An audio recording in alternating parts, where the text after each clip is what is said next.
સુરત में फरी एक करुणांतिका सर्जाई जेમાં સરથાણા ખાતે આવેલી લા મરીના હોટલના રૂમમાં રોકાયેલ દંપતીએ ઝેરી દવા પી આપઘાતનો પ્રયાસ કરતા બંનેને તાત્કાલિક સારવાર માટે હોસ્પિટલે ખસેડ્યા હતા, જ્યાં પત્નીનું મોત નીપજ્યું હતું, જ્યારે પતિની હાલત ગંભીર હોવાનું જાણવા મળ્યું છે। જો કે દંપતીએ ભરેલા પગલાં અંગે પોલીસે તપાસ હાથ ધરી છે।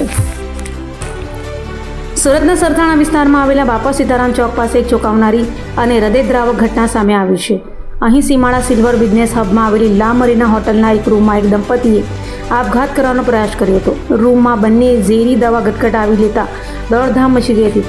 આ ઘટનાની જાણ થતાં હોટેલ સ્ટાફ અને સ્થાનિક લોકોમાં ભારે ચકચાર જાગી છે। હોટલના રૂમમાં ઝેરી દવા પી લેવાને કારણે દંપતી પૈકી પત્નીનું મોત નીપજ્યું છે, જ્યારે પતિની હાલત અત્યંત નાજુક હોવાનું જાણવા મળી રહ્યું છે। હાલ પતિને તાત્કાલિક અસરથી નજીકની ખાનગી હોસ્પિટલમાં સારવાર માટે ખસેડવામાં આવ્યો છે, જ્યાં તે જિંદગી અને મરણ વચ્ચે ઝોલા ખાઈ રહ્યો છે। તો બીજી તરફ ઘટના જાણ થતાં જ સરથાણા પોલીસ સ્ટેશન ટીમ તાબડતોબ સિલ્વર બિઝનેસ હબ સ્થિત લા મરીના હોટલ પર પહોંચી ગઈ હતી। પોલીસે હોટલના રૂમને પોતાના કબજામાં લઈને પ્રાથમિક તપાસ હાથ ધરી છે। એફએસએલની મદદથી પણ રૂમમાંથી પુરાવા એકત્રિત કરવાની તજવીજ શરૂ કરાઈ છે। પોલીસની પ્રાથમિક તપાસ અનુસાર દંપતીએ કયા કારણસર આટલું આત્મઘાતી પગલું ભર્યું તે હજુ સુધી જાણી શકાયું નથી।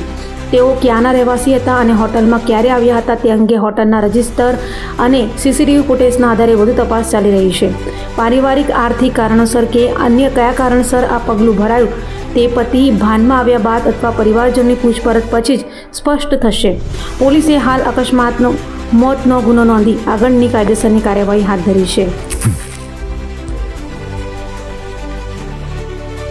આજરોજ સરથાણા પોલીસ સ્ટેશન વિસ્તારના લા મરીના હોટલ સિલ્વર બિઝનેસ હબ બાપા સીતારામ ચોક સરથાણા ખાતે રૂમ નંબર 103માં એક સ્ત્રી જેનું નામ માનસી હસમુખભાઈ ઉમરેટિયા, ઉંમર વર્ષ 23, રહેવાસી 73 શિવધારા માનસરોવર ચોક યોગી ચોક સરથાણા તથા એક પુરુષ અભય રામજીભાઈ ત્રાળા, ઉંમર વર્ષ 23, રહેવાસી 163 રૂક્ષ્મણી સોસાયટી નાના વરાછા સુરતનાઓએ રૂમ નંબર 103માં સેલ્ફોસ દવા પી અને પોતાના જીવનનો અંત લાવવાની કોશિશ કરેલ, જે બનાવમાં સ્ત્રી માનસીનાઓનું મૃત્યુ નિપજેલ છે અને પુરુષ અભય જે હાલ સારવાર હેઠળ છે।